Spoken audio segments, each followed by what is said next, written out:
Trauma chokes the brain.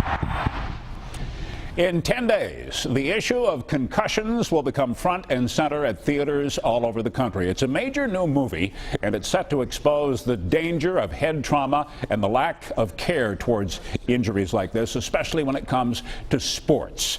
Now, doctors say in recent years there has been a surge of interest in concussions, especially those related to sports injuries. Right now, there are specialists at the University of Buffalo, right here in Western New York, who are looking into how to better treat this head injury. 7 Eyewitness News reporter Rachel Elzevon explains.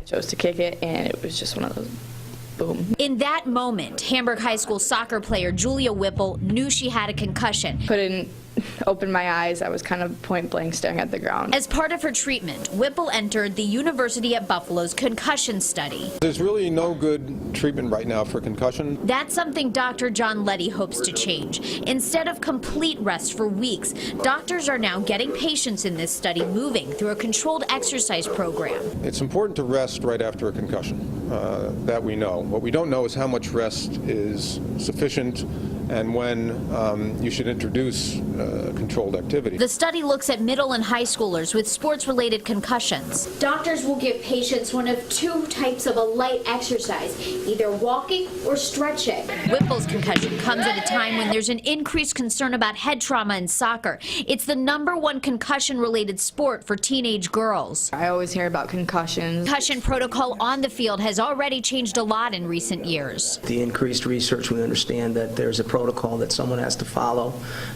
after they're symptom-free. Patients do exercises at home and check in with doctors weekly. Doctors stress don't rush to exercise if you have a concussion. Rest is still important. It has to be prescribed for each individual because every individual's concussion is different. Walking the first day or two, it felt off. Through the week went by, like each time it just kept easing out. In Buffalo, Rachel Elzevon, 7 Eyewitness News.